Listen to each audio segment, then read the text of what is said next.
سب پھر سے گانا بجانا۔ آخر پتہ تو چلے کہ یہ باراتیوں کی بس ہے۔ حامد نے اٹھ کر ایک زوردار نعرہ لگایا کہ شادی ہال پہنچنے میں بس کے اندر پھر ہلہ گلا رہا۔ گانا اور ماہیوں سے لے کر بھنگڑا، لڈی، ڈانس سب کچھ چلتا رہا۔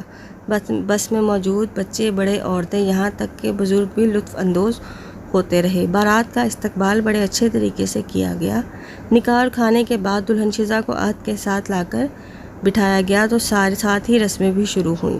عہد کو سلامی میں موٹر بائک پیش کی گئی۔ اماں کو سونے کے 2 جڑاؤ کنگن، جبکہ ابا اور حامد میاں کے لیے قیمتی گھڑیاں تھیں۔ اکلوتی نند ہونے کے ناطے شہر بانوں کو بھی ایک عدد سونے کا سیٹ دیا گیا۔ آنٹی میں یہ سیٹ نہیں لوں گی، شہر بانوں کا اتنا کہنا تھا کہ مہمانوں سے بھرے ہال میں یکدم سناٹا چھا گیا۔ باراتی عہد کے سسرالیوں کے امارات سے ابھی ٹھیک طرح مرعوب بھی نہ ہوئے تھے کہ بانوں کے اس اعلان پر ایک دوسرے کا منہ تکنے لگے۔ ہائے اب کیا ہوگا؟ اے سی کی ٹھنڈی ٹھار ہواؤں میں بھی شزا کی نانی پسینے میں نہا گئی۔ لڑکی کے بہن کس بات پر خفا ہو گئی جو سیٹ لینے سے بھی انکار کر دیا؟ کتنا منع کیا تھا میں نے فری کو کہ مت تو بیٹی کا رشتہ غیر برادری میں، مگر مان کے نہیں دی یہ لڑکی۔ اب دیکھ لے نتیجہ۔ نانی بولے بنا نہ رہ پائیں۔ بانو اب بھی کیا ہو گیا ہے؟ اب تو ایسی نہ تھی، اب جیسا بھی ہے چپ کر کے رکھ لیں۔ بے چینی سے پہلو بدل کر عہد نے بڑی بہن کو گھرکا۔ ایک لہجہ تو حامد بھی بیوی کے اس اعلان پر ساکت ہو گیا۔ بیٹا اگر آپ کو یہ والا سیٹ پسند نہیں تو کوئی بات نہیں، میں بھی کسی کو بھیج کر دوسرا والا منگوا دیتی ہوں۔ شزا کی امی اپنی آنکھوں میں آئی نمی کو چھپا نہ پائی تھی۔ نہیں آنٹی اس کی ضرورت نہیں، یہ سیٹ تو بہت ہی خوبصورت ہے۔ بانو نے آگے بڑھ کر انہیں گلے سے لگا لیا۔ میں سمجھتی ہوں آنٹی کہ آپ نے ہمیں اتنی پیاری بیٹی دے دی، بارات کی خاطر تواضع میں کوئی کمی نہیں چھوڑی۔ عہد اور اماں ابا کو اتنے مہنگے تحائف دیے، پھر کسی اور چیز کی گنجائش بچتی ہی کیا ہے؟ میں اپنی شادی پر تو بول نہیں پائی، مگر اب تو کہہ سکتی ہوں کہ ایسی تمام رسموں کو ختم ہونا چاہیے جو بیٹیوں کے والدین کو مشکل میں ڈال دے۔ بہت خوب بانو، مجھے تم پر فخر ہے۔ حامد نے بھی اپنی گھڑی شزا کی امی کو لوٹا دی۔ شہر بانو بالکل ٹھیک کہہ رہی ہیں۔ ہماری آج کی نسل کو سمجھنا ہوگا کہ شادی ایک مذہبی فریضہ ہے، نہ کہ رسم۔ دونوں میاں بیوی کے اس فیصلے کو سراہتے ہوئے سارا حال تالیوں سے گونج اٹھا۔ کچھ دیر بعد عہد تو شاداں فرحاں بڑے فقار کے ساتھ اپنی دلہن کو لے کر روانہ ہو گیا۔ پیچھے پیچھے تمام مہمان بھی چل دیے۔ شہر بانو اور حامد کا یہ فیصلہ جہاں انہیں سب کی نظر میں معتبر کر گیا، وہاں اس نے چند ہی صحیح مگر لوگوں کی اس سوچ کو ضرور بدلا تھا کہ معاشرے میں رائج بہت ساری فضول رسموں کو ختم کرنا اگرچہ کسی ایک انسان کے بس کی بات نہیں، مگر جدھر بات آپ کی اپنی ذات سے متعلق ہو وہاں بارش کا پہلا قطرہ بننے میں دیر نہیں کرنی چاہیے۔ برائے مہربانی اگر آپ کو ویڈیو اچھی لگے تو اس ویڈیو کو لائک کریں اور میرے چینل کو سبسکرائب کریں۔ شکریہ۔